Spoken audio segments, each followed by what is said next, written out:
The X-Zone radio and TV show is largely an opinion talk show. All opinions, comments, or statements of fact expressed by Rob McConnell's guests are strictly their own and are not to be construed as those of the X-Zone radio and TV show or in any manner endorsed by Rob McConnell, REL-MAR McConnell Media Company, Talkstar Radio Network, its affiliated stations, or employees.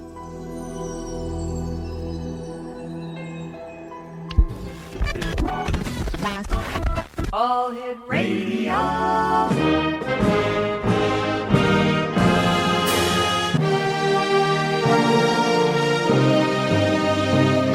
Welcome to the X Zone, a place where fact is fiction and fiction is reality. Now, here's your host, Rob McConnell.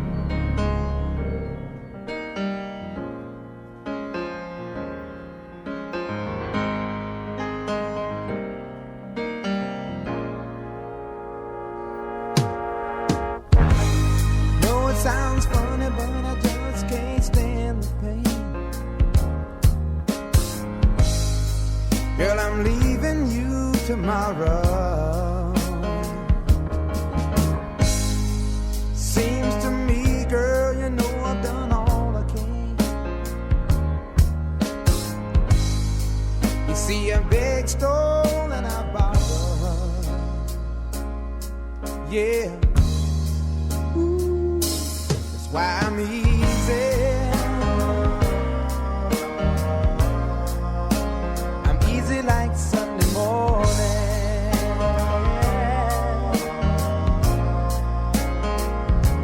That's why I'm easy.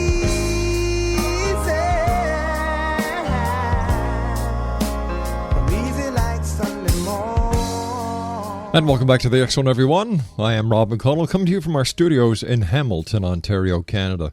Our email address is xzone@xzoneradiotv.com, on MSN Messenger, xzoneradiotv@hotmail.com.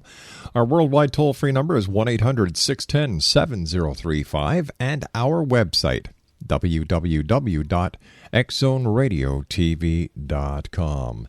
My first guest this hour, X-Zone Nation, is Jean Logan. She is an ordained minister, has a doctorate in Holistic Nutritional Healing, and is a student of many types of energy healing, including Pranic Healing, Body Talk, Reiki, Color Therapy, Healing with Sound, and Emotional Thought Field Therapy. She is director of the Holy Ground Farm, Inc., a nonprofit that supports the education of children. She has a certification in Neuro-Linguistic programming and eliminating interference patterns of DNA. Jean is also a conscious channel of light and receives guidance on creating symbols to help people prepare for the upcoming changes. Now, these symbols remove physical toxic materials and emotional toxins from the body quickly and easily to help resolve soul density. Jean is the author of Unlocking the Power of Glyphs, with all profits dedicated to educational opportunities of children. Her website, www.holygroundfarm.org. And Dr. Jean Logan, welcome to the X-Zone. Well, thank you, Rob. It's good to be here. Tell us a little bit more about yourself, Dr. Logan. When did you get the feeling that you needed to do something to help children? It was kind of a gradual thing. When I started working with the glyphs about 6, 7 years ago, I didn't care anything about anybody but myself. And as I gradually evolved, I just felt like there were people in need out there, and somehow in my mind, I always saw a center with children, which is kind of strange because I was never drawn to children. And so it was kind of a gradual evolution. And then as the time went by and money came into the picture, I said, God, show me what to do, where to help these people and where they are. And all of a sudden, everything presented itself. Now, I would say it's about 5 years now. About 5 years. And I understand you have a second manual that's coming out this fall entitled Sacred Symbols of Light. That's correct. Now, is this second manual a continuation of Unlocking the Power of Glyphs? Yes, it is. There'll be more glyphs. I have probably about 100 glyphs. The first manual has 30, and the second one has about 35.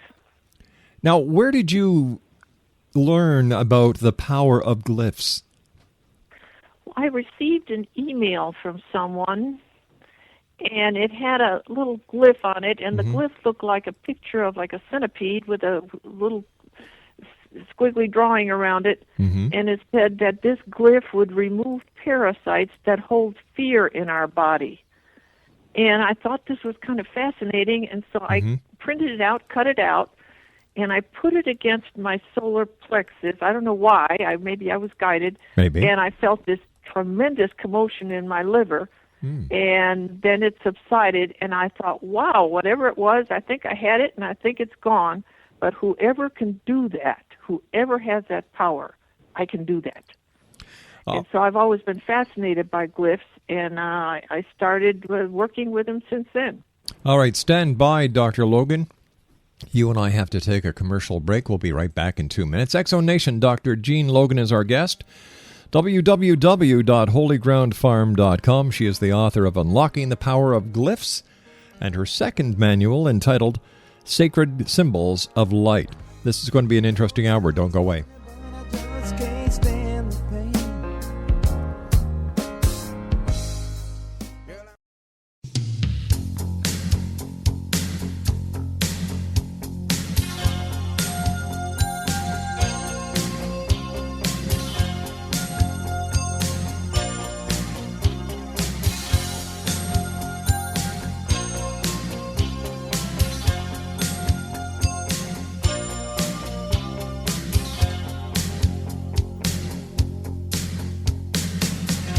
I've been meaning to tell you, I've got this feeling that won't subside. I look at you and I fantasize. You're mine tonight.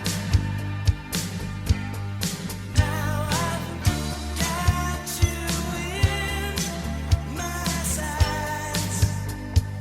With these hungry eyes. Dr. Jean Logan is our special guest this hour. www.holygroundfarm.org. Doctor, maybe you can help us understand something. There are a lot of people who think the end of the world will be coming and the world will be going kaboom on December 21st, 2012. Now, according to you, Doctor, what is really going to happen? Well, first I want to explain that the kaboom is total nonsense. The world is not going to end. Everything is totally orchestrated and planned. And what will happen at the end of 2012, the sun will move into the fourth dimension. Right now, we're all in the third dimension. And when it moves into the fourth dimension, it will take all of its planets, and of course we're on it, one of them, so it'll take them all into the fourth dimension with it. Now, what will happen? What will happen when we enter the fourth dimension? Are we ready for it? Will we notice any difference? Well, that's part of my book, and what I want to tell about is how to get ready for it. We will definitely notice a difference. We will have less density. We will be more spiritual, and by spiritual, I don't mean we're going to die and be spirits like our grandfathers. Where we will be more spirit-based. And so those who are ready will be in a higher elevated, it will be called the ascension, and think of the ascension as graduation. We've been in the third reality third dimension from thousands and thousands of years, and we are graduating into the fourth dimension. And this has been planned for a long time. So basically what's going to happen is that we as humans equate to a caterpillar. We have entered the cocoon at the point where we are now on December 21st, 2012. We exit the cocoon. That's correct. That's it exactly. So this is just part of our normal evolution then. Yes, it is. Yes, we are evolving. That's why we're here. That's why we're all here on planet Earth, is to evolve. So why then all the hype? Why then all the fear? Why is it that there are so many people out there who are doing their darndest to make as much money as they can on the prey of those who are fearing this so much. Why doesn't it just seem natural to them that the world isn't going to end, that this is just part of evolution? Well, there are those who feed on fear, and it's just an ego thing, too. And there's no, I think the Bible, in my opinion, has been manipulated a bit to make us think that we're all coming, this is going to be a very cataclysmic thing, that the Armageddon and so forth. And that's just fabrication, but so many people buy into it, and it becomes a frenzy that feeds on itself. Why would the Bible want us to buy into something that's not true, Doctor? Now, you're an ordained minister. That's rather strange to hear an ordained minister say that. Well, the best thing to do is not let any book totally run your life. You have to remember that Bible was controlled by the Catholic Church for hundreds of years, and there is nothing that isn't capable of being manipulated. I don't mean that there's not a lot of truth in the Bible, but sometimes people can add things to control and manipulate. So we need to be careful what we believe. What are going to happen? Well, first of all, let me just do a bit of a backstep here. How does one prepare themselves for the ascension? Well, we have to get rid of soul density. And when I talk about density, since most of us cannot see the soul, we're not really aware of what that means. But think about a dense fog. Okay. Most people have a soul that is very dense. It depends upon how much they've been seeking enlightenment. Those who have really been working on seeking enlightenment and working on themselves, as you work on yourself, the soul gets lighter and lighter. And the lighter it is, the smoother the transition will be. And so in order to become less dense, to get rid of that soul density, we have to do a number of things. We need to get rid of some of the emotional baggage that we're hanging on to. The fear, the resentments, all of the things that are holding us down. We have to eat, and I know some people aren't going to like this, but it would be better if you can evolve enough to eat a vegetarian lifestyle. And when I say that, I want people to understand that we have been programmed to believe that which is not true about our dietary habits in order to control us. Eating animal flesh keeps us in a lower energy level. And there are organizations that profit by keeping us believing that we need that. And if we talk about all the information that we've been getting for decades, that we need all this animal meat for this B12 and amino acids, that is total fabrication in order for organizations to profit by this and to control everything. Now, the thing about it is, whatever you believe, that is what controls your body. So if you believe you need meat, then you do, until you can believe otherwise. And eating meat is not wrong, and it won't keep anybody from ascending, but that's one thing we can do is work toward vegetarianism. And when I first got that message to do that, I was not a vegetarian, and it was right before Thanksgiving, as it is right now. Other things that we can do, we need to back away from some of these electronic gadgets we have. They are doing us harm, and we really know that, and we're kidding ourselves. Now, I'm not expecting anybody to give up their cell phone, but I limit my use, and I put a gadget on there that keeps the electronic influences from affecting me. Television is another thing. It puts out, in two ways, it's harmful. The programming is really bad for us. There's a lot of stuff on there that's very detrimental, and certainly the news is one of them. But the news is what's really happening. So how is the truth detrimental? Okay, just sometimes they will bring up little things like mother drowns her daughter in the bathtub, and things that really bring us down.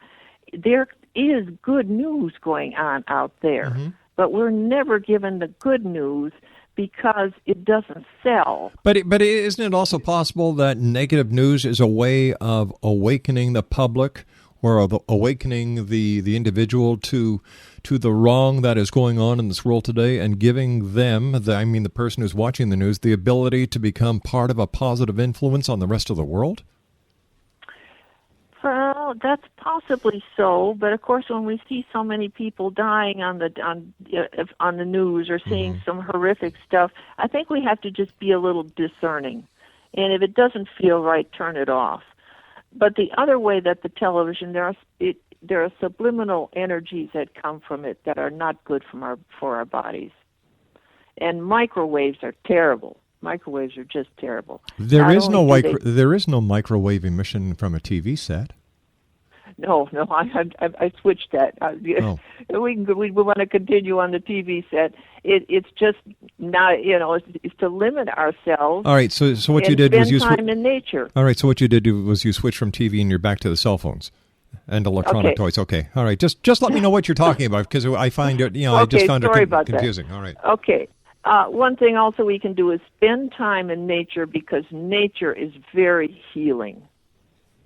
It's very healing. And so it's a good thing to just go ahead and get out once in a while, take a walk in the woods, and hug a tree. I mean, just look at the sky and just see what beautiful things there are out there. And if we're out there at night and you look up at the sky, if you're lucky enough to be out there where you can see all the stars, you can look up and realize that there is something controlling the complexity of it all. It is just not up there at random. And that would help us understand and know that wherever we are going, this is totally planned and organized, and nothing happens by accident. But how do we know that it's planned? How do we know that it's not random? Well, if it were random, everything would be bumping into everything else. I mean, how can you have, if you just take a bunch of marbles and throw them on the floor, they're all flying every which way and bumping into each other. How could you not? I mean, when you look at a flower, how could you think that's random? In all fairness, marbles don't have their own gravitational fields. They're not part of a complex star cluster that has very many different aspects. And then, it's totally different than throwing a bunch of marbles on the floor, Doctor. Yeah, that's true. That's true. I'm just trying to, I don't want to try to get into a complexity of what's going on out in the universe, because certainly it is so complex that any one of our minds could not totally comprehend it. So who then, in your opinion, ma'am, who did? I said, in your opinion, who is responsible for the plan that we're part of? The way it works is we are all a part of the energy that we call God, the Creator, or Source, or whatever. And there are highly evolved beings that literally have, that is what they do, is they operate the control of the universe, and they are part of source energy, as are we. And that's one of the things that we need to remember, is we are part of source energy, and we have abilities and powers that we do not dream of. And one of the things we want to work toward, and as we come toward the fourth dimension, we will better understand that and be better able to use these powers. All right, Dr. Jean, stand by. We've got to take our news break at the bottom of the hour. Dr. Jean Logan is our guest. www.holygroundfarm.com. I'm Rob McConnell. This is the X Zone. We'll be back after the news. Don't go away.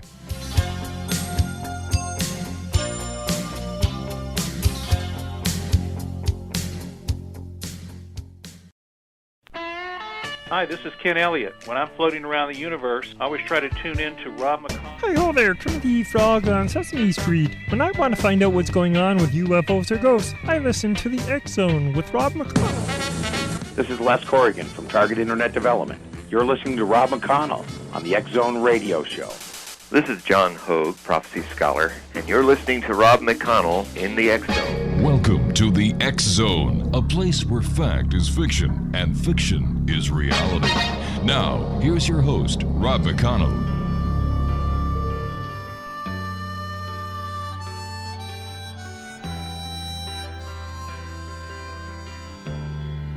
The road is long,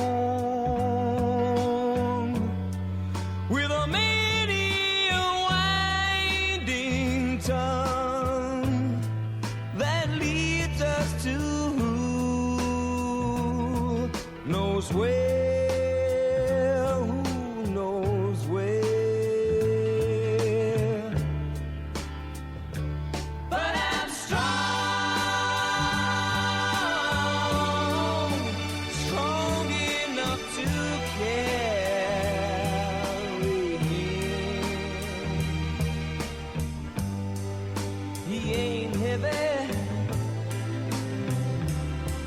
My brother, so on we go. His welfare is my concern. No better. And welcome back, everyone. This is the X Zone on the Talkstar Radio Network, X Zone Broadcast Network, UK High Definition Radio, Euro High Definition Radio, Star Cable, and our growing family of broadcast affiliates right across Canada, the United States, Central America, the Caribbean, South America, the Pacific Rim, Asia, India, Africa, and Europe. Worldwide toll-free, 1-800-610-7035. Email at xzoneradio. Xzone at xzoneradiotv.com, on MSN Messenger, xzoneradiotv at hotmail.com, and our website, www.xzoneradiotv.com. Don't forget, X Zone Nation, this coming February 17, 18, 19th, I am the Master of Ceremonies at the Body, Soul, Spirit Expo, 6900 Airport Road in Mississauga, Ontario. It's right across from Pearson International Airport. If you'd like more information about the Body, Soul, Spirit Expo, visit www.bodysoulspiritexpo.com. Dr. Jean Logan is our special guest. She is an ordained minister and a doctor of Holistic Nutritional Healing. Her website is www.holygroundfarm.com. She's also the author of 2 books, Unlocking the Power of the Glyphs, and let me see, the second one is Sacred Symbols of Light. How many different glyphs are there, and where do you find these glyphs, Doctor? I'm given those. I sometimes, some of them I felt like I was starting to create myself, but then I realized I was getting messages and I was even getting images. And sometimes I would be told each glyph is programmed. It has a program. It's a language. And sometimes I will even be told, put this on the program, write this. For example, I was trying to do a glyph to promote calming, peacefulness, and I was told to write to repair damaged nerve bundles.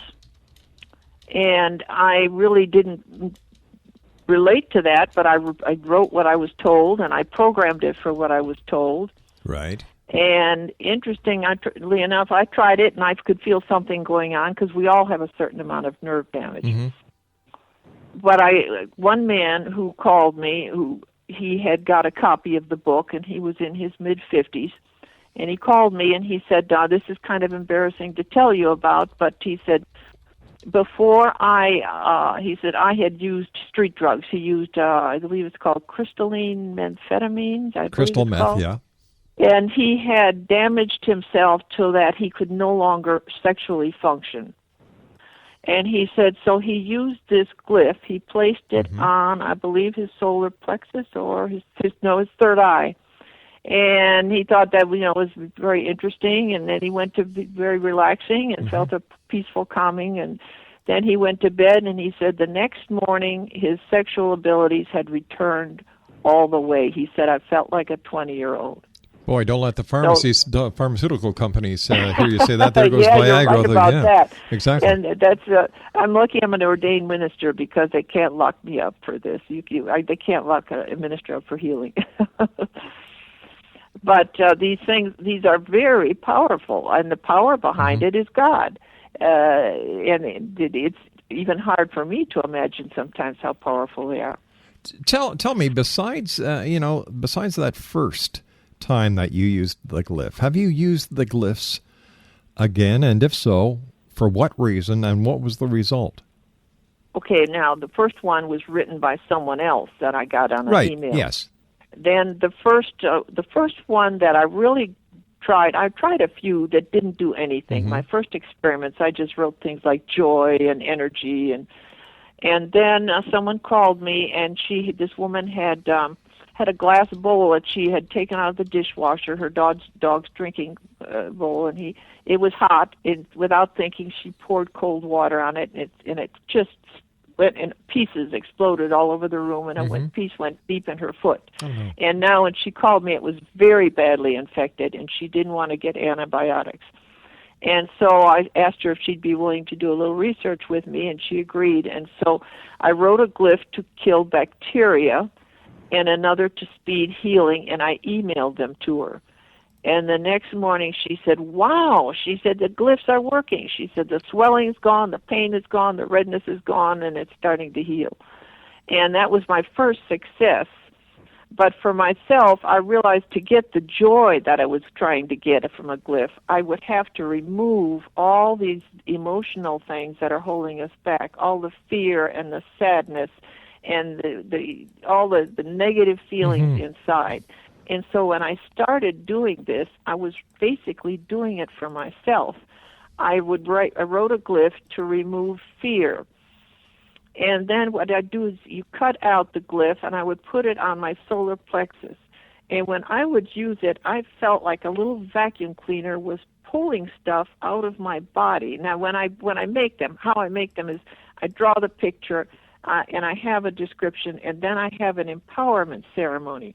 And in the empowerment ceremony, I invite every spiritual being of light that will come and be a part of it. And I ask them to send their energy to this glyph while I am empowering it.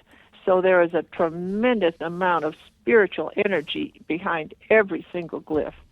Tremendous amount. And people who could see other dimensions, they said they can even see things coming out of the glyph in different directions. I hope you don't take this question the wrong way, Doctor, but how much of what you're seeing being done with these glyphs is a placebo effect? Well, they work really great on dogs. There was one couple that had just gotten a copy of the book, and they had a little Yorkie poo, and it was Saturday night, late in the evening, in a small town where you'd never get a vet, and she looked down on the floor, and the dog was salivating, and she said the eyes were glazed, it was disoriented, it couldn't stand up, and she said she could barely hear it breathe. And so they took one of the glyphs to kill bacteria and viruses. They took 3 of them, and they taped one to the back of his crown chakra, I believe, and I have a drawing in the book that shows where that is, and one behind his solar plexus and one behind the heart chakra. She laid down with the dog, and about 3 hours later, the dog jumped up, and the eyes were clear, and the nose was cold, and she said it was like it hadn't been sick. Now, the dog doesn't believe anything. Yeah, I understand that. But on the other, the dog is not a skeptic. The dog is not thinking, oh, this isn't going to work, this is silly, how does this work, I don't believe this. But the dog just is.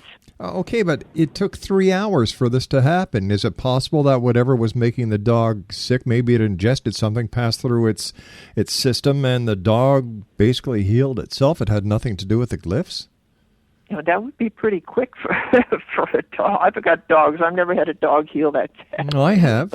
I've seen it where the dog has ingested something wrong, and it lays down. Yes, it salivates, and it's either upchucks or it passes. Right? Yeah. Well, I've had other people write me. They've had success with this, but it definitely now. You can negate the energy. The glyph has power, all right? But the person also, and I tell people this in the book, if you put your power of intention with it, you double the effects of the glyph.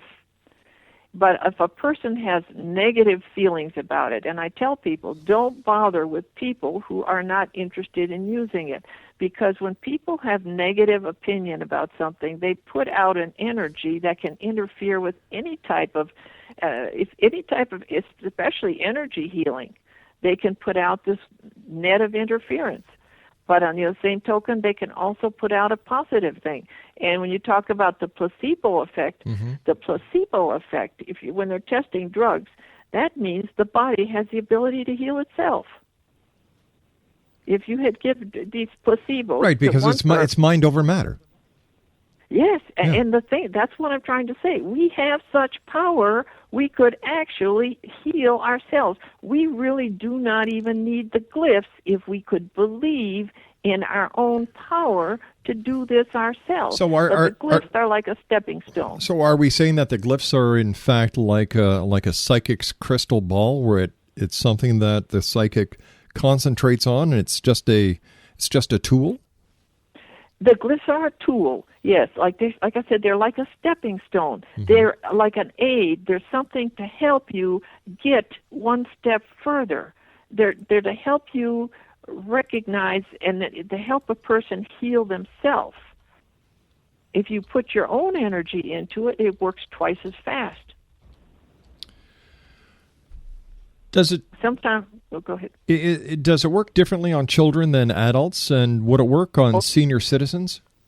It would work much faster on children. It works very quickly on children because, again, they're like the animals. They don't have that doubt, and they haven't made an opinion. They're not skeptics, and also children tend to heal faster anyway. And when it comes to senior citizens, it's actually more difficult because they have a mindset. They are harder to work with because they have an opinion, and they've also been brainwashed by the medical establishment. If the doctor says it doesn't work, then it doesn't work to them. Let me ask you this question. Why is it that Holy Ground Farm, being a 501c3, is sponsoring children in Peru and not children in America? If you've ever been in any of these foreign countries, you have no idea what poverty is. Like the one, if you go to the website, you'll see, and that one, there's a little boy in Nepal sleeping in the streets. You don't find children sleeping in the streets. Oh, yes, you do. Oh, yes, you do, ma'am. There are many children who sleep on the streets. Lately. Certainly not in this town. Not like in I would see in Peru, where you just. Well, what about the cities of New York? What about Memphis, Tennessee? What about Los Angeles, California, where children are going without food? You know, why take care of kids in another country when the kids in your own country need your help? All children are God's children. God does not. Yes, well, God always says God helps those who help themselves. Yeah, but God does not define the borders. God doesn't say, okay, let's only help American kids. I have to go where I'm guided to go. So why would God guide you to Peru instead of taking care of the children in America? Well, let's do the one that was because someone came into my life who happened to be working with children in Peru. He came and spoke at our Toastmasters meeting, and he told about the children. And we went down there, and we saw the conditions down there, and we agreed to work with him. We are all given a certain guidance. We all have a path, and this was the person who was sent to my path. And the same with the one in Nepal. I asked, where can we next help a group of children? And so I was guided in this direction, and it wouldn't have been my idea, because that's halfway around the world. That's quite a trip. I had to send someone, and I paid for that myself. I paid for my son to go over and investigate before we got involved. But I have to go where the path tells me to go. I can't do something because someone else thinks that's a better idea. I have to go with where my guidance tells me to go. And everybody has to do that. Okay, so you're a member, you've been ordained by the Universal Life Church, I believe. That's correct. Now, is that an online ordination? Yes, it certainly is. So you've never gone to... I never studied any dogma because. So why do you call yourself? Why did you decide to get yourself ordained if you don't want to follow the dogma? If you don't want to take the courses, if you don't want to do it the right way, was it easier to get it online? The courses are written by people who have beliefs. I do not need to accept other people's beliefs. No one needs to accept someone else's beliefs. And there's no reason to have any dogma. There's no reason to have any courses. If God is within every one of us, then God is giving us our guidance. Then why then do we need to study anything? Do we not know right from wrong? Sure, do we we do. not have some inner guidance that's working through us?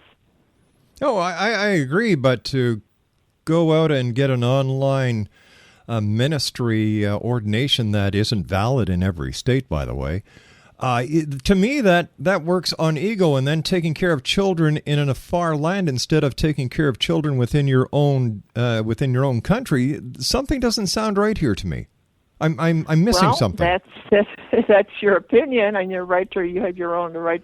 I have to go with my guidance. Yeah. Everybody has to go with what guidance they receive. So do I. So you and I have got to say so long for now. You know what? I really don't buy anything that you're trying to tell me, and I think it's more of a misstep than anything else. We'll be back on the other side of this commercial break talking about scams. My name's Rob McConnell. This is the X-Zone. Don't go away.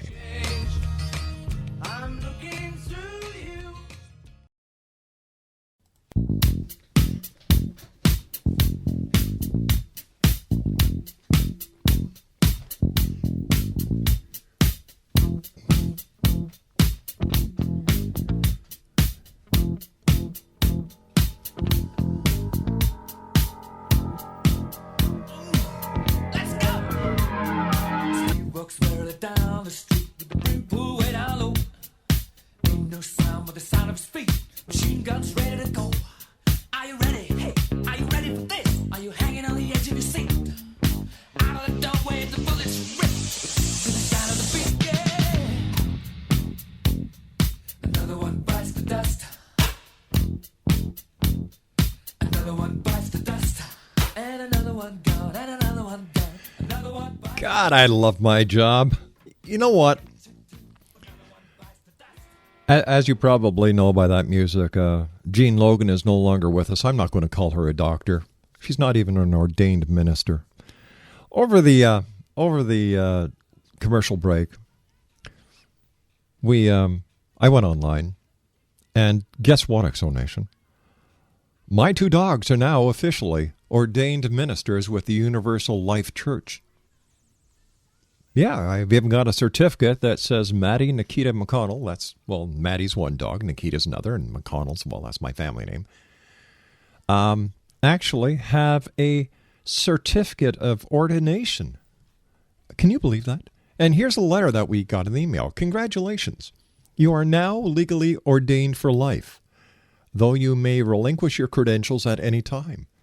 As of Monday, the 31st October 2011, you have become a member of the prestigious clergy. You have earned a title worthy of admiration and respect.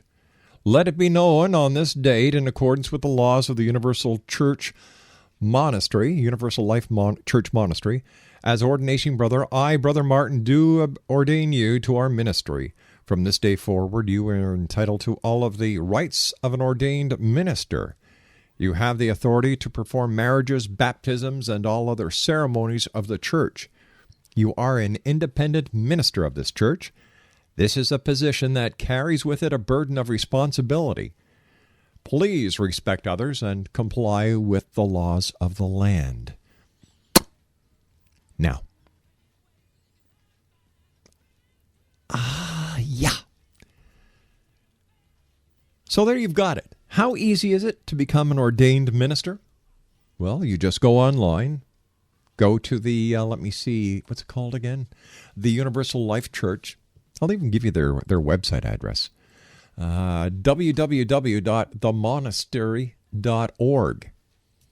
In fact, I'm going to be sending out an email with this certificate that they sent me. It's got stamped on it, copy of official only, a copy of original only, not official document. It's dated today, October the 31st, 2011. And once again, there's Maddie and Nikita McConnell smack dab in the middle. Can you believe this? And then people wonder why religion isn't taken very seriously when any yahoo can go on the internet, get themselves a certificate, call themselves, reverend or doctor, and just sign up for one of these farce courses, and then start a nonprofit organization that helps kids in where? In the United States? No. In Peru. I'm telling you. It's funny, the material that she sends doesn't say that she's helping children in Peru. It just says, let me see, dedicated to educational opportunities for children. Yeah. Like I said, God said, help. God said, help those who help themselves. So, take care of the kids in the United States. Take care of the kids in Canada. What do I know? It's Halloween. I'll be back on the other side of this commercial break with the news as we continue here in the X Zone with yours truly, Rob McConnell, from our studios in Hamilton, Ontario, Canada. Whatever you do, don't go away, and don't forget, I'm looking through you.